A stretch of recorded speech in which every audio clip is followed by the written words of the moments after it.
Welcome to Networking RX, a podcast devoted to helping business professionals like you enhance your networking skills in order to become more proficient giving and receiving quality business referrals and improving the overall quality of your life and the lives of those around you.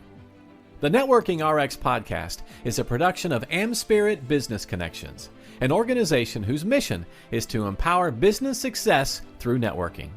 Yeah, I heard this stat that I had to look into. I like to watch a lot of YouTube videos, a lot of science-based YouTube videos, and the one stat had to do with lightning and the notion of lightning, and that lightning is always striking the planet. So I had to look into it. I Googled and did some ChatGPT research, and what they estimate is that lightning is striking the Earth 3.8 million times a day. Right? Think about that for a second. 6,000 strikes per minute. Lightning is striking. Well, I guess 6,000 per minute actually is probably a little higher than 3.8. But nevertheless, you get the point, is that lightning might not be striking in your world at this moment, but it's striking somewhere. Maybe it's hitting the ocean, it's hitting wherever, but lightning is striking. And that reminds me of my existence. You know, I have good days, I have bad days. I've operated in business through all sorts of different economies, you know, financial meltdowns and crashes and whatnot, and good time, boom times. And there's always some sort of conflict in my world. It's generally with people. It's not always the same people. And sometimes sometimes things are going well with somebody and then they're not. And then sometimes things are, when they're going well, it might be, or not going well, it might be for different reasons. But like lightning, it's not 6,000 times a day or per minute, but there's always something going on. And my point is that conflict is part of life. And if you're out there and you have a network and you have relationships, you have conflict in your life, you cannot avoid it. You can't. Hey, what can I do so I don't run into these types of people? You can't. You just need to learn how to take the hits, right? You need to learn how to deal with these things. So today I have on with me a conflict resolution expert, as I'll call him, Richard Walsh. He's the CEO of Sharpen the Spear Consulting, and he's a 30-year seasoned entrepreneur. He's a best-selling author of a book called Escape the Owner Prison, and he's got a new book out called Sharpen the Spear, Lead from the Front, a battle plan to turn teams into top performers. Speaker, podcast host, husband, father of 6, U.S. Marine. Thank you for your service. Champion boxer, black belt, and internationally recognized steel sculptor. That's interesting, Richard. That's right. Yep. I'm not good at being normal, Frank. No, you're not. Well, where'd you pick that up? That's something I love metal myself. shopping. Oh, okay. I love metal shopping, wood shopping. Go ahead. I was building artificial stone, like at the zoos. And I frame it with rebar and lath, and I do coats and I do all this stuff. Right. So I'm like, I really like the rebar part. I said, I want to make something. So I just taught myself how to weld and then heat and bend. And so, next thing you know, I'm making these unbelievable things that people are buying. I'm doing world-class exhibits, and wow, I'm famous. I don't know. It's just, here's the best part. Since I love business, I was never a starving artist. I got to skip that phase. Okay. Everything I made sold. So it was pretty cool. Cool. And I make them functional and all kinds of stuff. Well, that's good. Well, that's definitely unique. You are very unique. Well, you heard my intro, conflict resolution. I mean, you deal with a lot of teams. You deal with, companies, big and small. Mm-hmm. I know what I said is true. There's always conflict. There's always conflict somewhere. Yep. They say there's 3 stages of life. You're heading into a crisis, you're in a crisis, or you're coming out of a crisis. Those are your 3 stages of life. Yeah. So you understand, in all those is conflict. Yeah. Right. I mean, in conflict it's from the minutest little thing, the brush up, if you will, to something catastrophic. Right. Yeah. That can destroy a business, can destroy a relationship. It can do a lot of things, right? So we have to understand this. And the thing is, Frank, like so many things in life. We're not taught how to deal with these things. Yeah. We're only learning by example, which is not the best way to learn these kind of things. Well, Because you don't know if it's the right example. Right? Yeah. Well, it's kind of like people say, if you've met somebody, well, my father's got memory issues. I don't want to call it dementia. But if you've met somebody with dementia, you've just met somebody with dementia, because they're all different, right? Or autism or whatever it might be. Everybody's different. And it's the same thing with conflict. No two are exactly the same. You might be dealing with the same person, you're dealing with an employee, they want a raise, you gave them one last year, now they want another raise. It's a different year. So whatever you did before, I guess maybe give them more money, but you can't keep doing that. Or maybe you didn't give them money and, now they're back and they want more. But my point is you just, they're all different. Yeah. It's the people equation. I mean, you have to understand that's what the nature of people. Everyone's different. Everyone comes from different places. They have different experiences. They base their thought process on what they know. Right. Yeah. Nothing wrong with that. We kind of have to, right? Yeah. So, you have to navigate that, or do you? Okay. That's my caveat. Or do you? Because I was in a conflict resolution lunch and learn just a week ago, and the woman's talking about these personality traits, and you're a D and an S, and you're this, and this is how you do this. And in this organization, I'm like, I raised my hand and said, so does everyone have a D and S on the name badge? So you know how to talk to them? You're a troublemaker. I go, this seems, I just go, this seems like unrealistic. Yeah. Okay. I get what you're saying. And guess what? For 50 years, I've been doing personality tests and they haven't changed. I'm the same person. Yeah. Okay. So I'm done with personality tests. I'm pretty solid now on who I am, and I have been. But here's the point. It's about the resolution. It's not necessarily about their personality and how you communicate to them. That you have to take that aside. Everyone wants to go the fuzzy, warm feeling, take that in consideration. I'm not trying to be a jackleg and say I don't care about people. What I'm saying is I'm about results. Yeah. And if we're doing this in a business context, we're on the manufacturing floor, we need to get stuff done. We got quotas, we got goals, we got things, we got to get stuff out the door. But how do we create a team that can work with each other? Okay, because I'll give you a quick example. You got two people working, they're working on, two different machines or the same machine, and they never have a written, who cleans this thing, right? So it's just supposed to get done by someone. And pretty soon, one guy is doing it more than the other. The animosity builds. It turns into this little issue that all of a sudden becomes this big. Now they don't talk to each other. Nothing's going on. Things are slowing down. Nothing's getting done. So, where's the leadership here? Okay, so as a shift lead or whoever you might be, you'll see this and get, how do you address that? How do you fix that? Well, the first thing is you got to see it early, right? You got to know if there's an issue. There's a simple solution. Put it on a rotation. Yeah. You're Monday, Wednesday, and Friday. He's Tuesday, Thursday, and Saturday, whatever, right? That's a simple rotation, the simple solution, but all of a sudden it's too late for that. Okay. So now you got to bring these guys together, right? Now you've got to bring this together and say, okay, what is the issue? Okay. We have to actually walk through here's the problem, and you take them aside. I'll give you a quick, tactic. You never do this with both of them. You never do it in public. Okay. You take them aside. It's a quiet conversation. Give me the facts. What's going on? It's like the police do when they interrogate people, right? They put them in separate rooms, okay, and they get each story so they can't, and you're doing the same kind of thing. What is it? What is it? Okay, well, let me ask you, what would be the best resolution for this? How do we fix it? I'm not there to tell them how to fix it. What would you do? And they say, what would you do? You got that? Okay, can we agree on this? Sounds like you both say, let's do that. Can we do it? Yeah, let's do it. Okay, excellent. Now, that's good, right? Everyone's good. They feel a little better. They work. What's the next thing that nobody does? They don't follow up on that in a week. Do you come back and say, hey, fellas, how's it going? Did our little solution work? Is this actually, how are you guys doing it? And they go, well, we did, but then this happened. Right? So the follow-up is the key to success. You can get the first part because you're in it and doing it, but if you don't follow up on that, because it has to matter to you as a leader. Okay. And if you're going to resolve this, you got to come back on check on it, because now you're showing that you actually give a rip. Yeah. You didn't just put a fire out and there's still some glowing embers and you left and it flared back up a week later. Right? That's firefighting. Firefighting never gets fully extinguished. It's like, okay, what happened? Why did it happen? Here's the resolution. How do we fix it permanently now?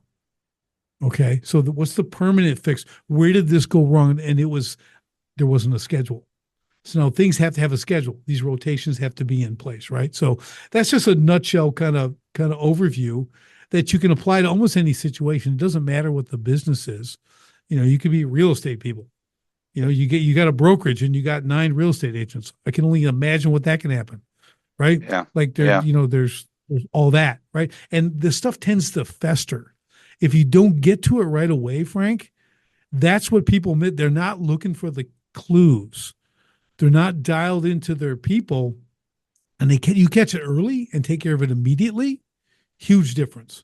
It's like nothing. It's effortless, and it's fixed, and it doesn't get people in their mind. Frank they'll start to create the story in their mind. The hate will grow. The animosity, the dislike, the whole thing all of a sudden becomes this massive thing over you didn't clean this. Right. Okay. Like I could take that right down to the dishes at home. Yeah. Okay. Cleaning the dishes. We have these things. So it's a thing that needs to be privately brought together then followed up. Now, the one thing you did say, I wrote a note on it, was tell me the facts. And I'm always leery when I'm in the middle of one of these things where Frank, let me tell you exactly what happened.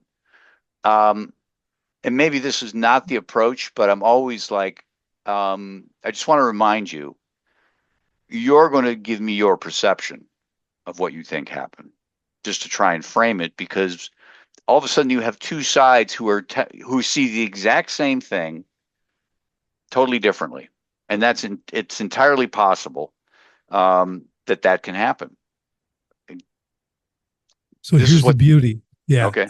I'm with you. So, and I assume that going in, we're getting 2 versions. That's why we separate them. We're going to hear 2 things. And you know what they say? Every lie has a percentage of truth. Right. So we're looking for those percentages of truth. And here's the thing: the blame is irrelevant. I don't care who's at fault. Maybe the other guy's a complete, slacker and doesn't do the thing, and the other guy picks up the slack, and that's what he's really mad about. It doesn't matter. What matters is the resolution. How do we fix it so we can move forward? And if you're focused on moving forward, the blame is irrelevant. Now there may be legitimate blame. Okay, you can make your own personal notes on that, because if you're the leader, you're going to see patterns. If you work with any amount of group of people, 2+, okay, you're going to see patterns in behavior and response and everything else. So again, as we'll call it a trained eye, you're watching for this stuff. But in the immediate, we have to get a resolution. Yeah. You have to put this out, get it done. Let's move forward. That's why the follow-up's there, because the follow-up's going to show you what was the truth. Right? Yeah. Is someone still not doing what they said they were going to do? Now you found now you're dialing in the source. Yeah. You're dialing the source of the conflict, really. Right. So it's not just, hey, let's separate them, let's talk, and everything we're going to be hugging it out. Okay. It's just not reality. Right. So I like to think of it that way. That's kind of my approach. It's multiple stages inside there, but like you said, we're listening with intent. Yeah. You don't just take the whole thing and, oh, well, he said this, and you just listen for the truth. And that's why you have 2 sides, because you can find out the truth inside those 2. Another thing I have run into from time to time recently, this actually reared its head. I have an individual who has had multiple issues in multiple groups over multiple times. And they are adamant to me that I don't know what I sat the guy down, and I kind of hit him with and maybe not a parable, but it's it could be true. I just said, yeah, I've got a buddy who is always complaining about his wife to me. She's this, she's this, she's this, she's this. And this is his fourth wife, and he complained about the third, the second, and the first too, same sorts of things. Do you see the common denominator here, right? Mm-hmm. You know, um, it's kind of the same story for you. We had this similar problem, or problems here, problems here, problems here, now new problems here. I don't have anybody else has had all these problems. What's the odds that you're the one running into all these problems? Trying to get him to maybe own a little bit of the issue, Yeah. creating fire where we don't need a fire. Yeah. There's a couple simple tactics too when you go into this, talking about the mixed stories, the perceptions, Yeah. and things like that. You want to kind of anchor your conversation when you're going in, like what happened, what was expected, and then what's the impact.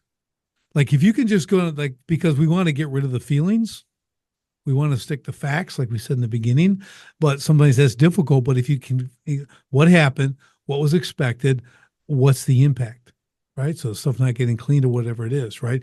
We don't dwell on the blame, and then we just what needs to happen so it doesn't repeat, right? So it's because you get sucked down that feelings, emotion rabbit hole. You're just part of the problem. Yeah. You're trying to resolve it. You will get sucked on one side or the other because we're humans, and you're gonna resonate with one part of one story or the other, and it's gonna tend you want to take sides, and we don't want to take sides. You know what we want to take? Standards. Yeah. We want to take standards. What's the standard here? And again, if you have a business or you're doing this, do you have standards? Because I know a lot of places that don't have standards. And when you don't have standards, you know what else you can't have? Expectations. So you got anarchy. That's what you got because no one's held to a standard. So the standard is one of those bars you've got to set, especially as an owner or the leader in the relationship or the floor or whatever it is. The standards are what matter because you can always go to those. How do we maintain those? That's not someone's feelings. This is how we operate here. We have to maintain this standard. Really important. All right. You've talked a lot about kind of being in the middle of conflict.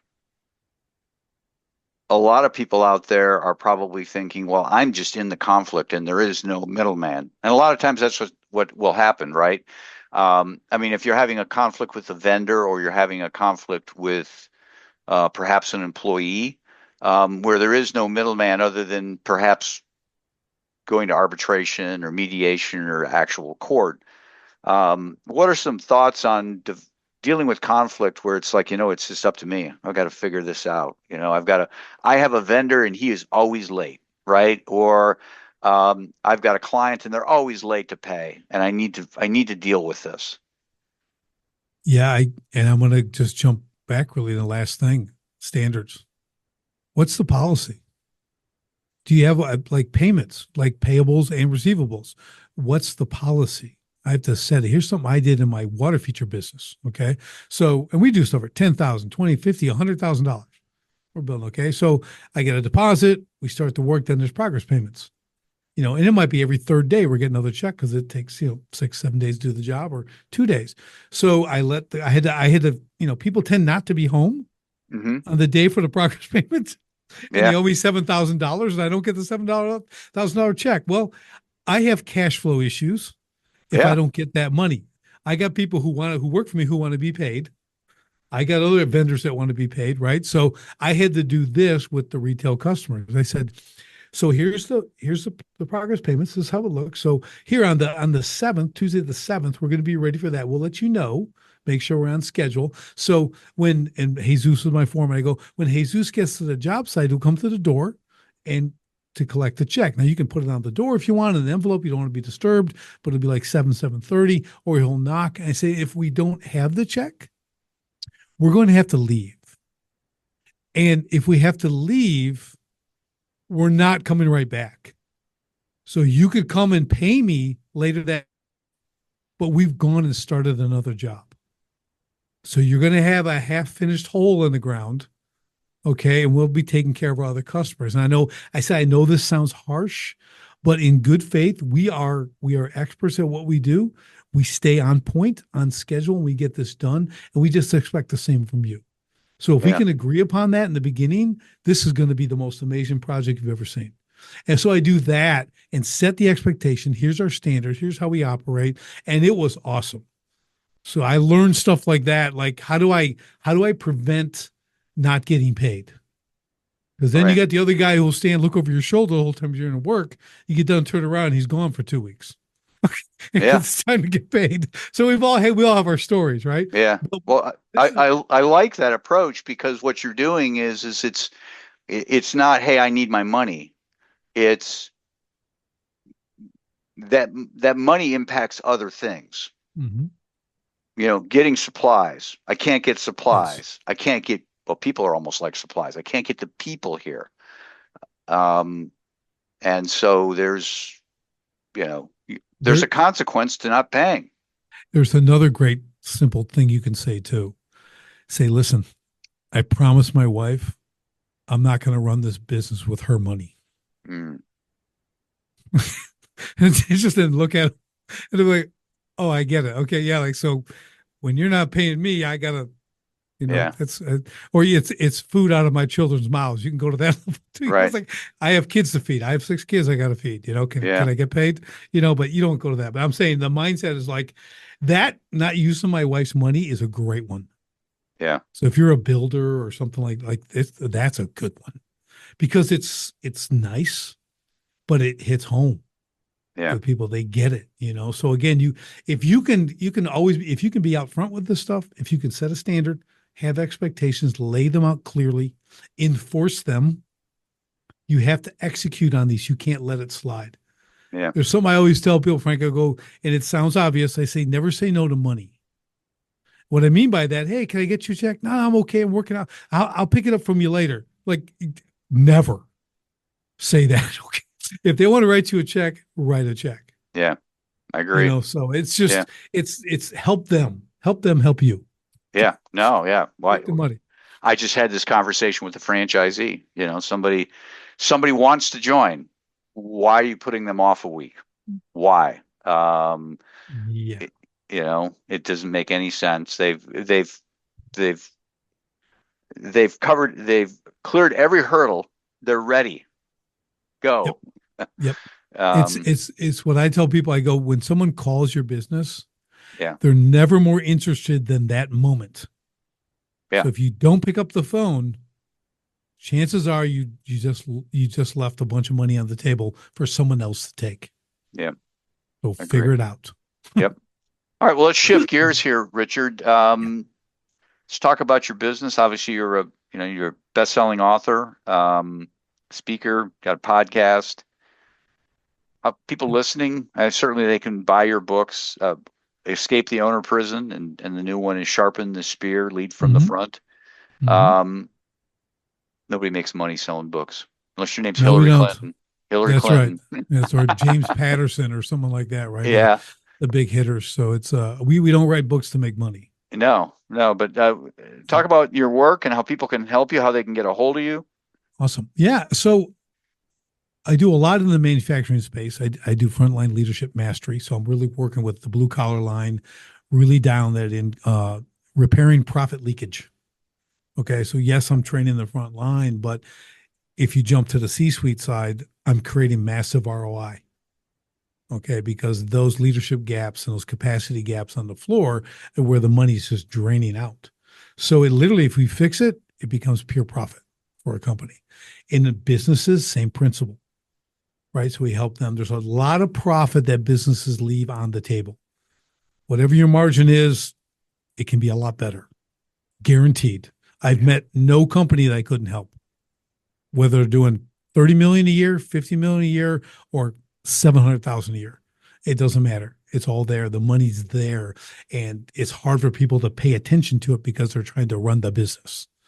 Right. So that's a big thing that I do. Again, Escape the Owner Prison, Sharpen the Spear on Amazon. You can pick it up. Great books to read. It's really about me coaching, helping people. I have teams and bring in these programs and help these guys, again, stop the profit leakage, discover profit you didn't even know was missing. That's what we Mhm. recover. So it's a really great thing. So sharpenthespiritcoaching.com is a website you can go to. Tons of information on there. You can check that out. Get in touch with me. Matter of fact, let's do this, Frank. I got a great idea, because this has been kind of fun. If they go to sharpenthespiritcoaching.com and just go to contact and send me a 1-sentence email, say, hey, I saw you on Frank's show. Could I get the free version of your audiobook? Okay, I'll send them the whole Escape the Owner Prison on audio for free. I'll just email it to them. I'll email a link and they can have it. How about that? Sounds good. Yep. There you go. Amazon's got enough money. I'm going to give you something for free.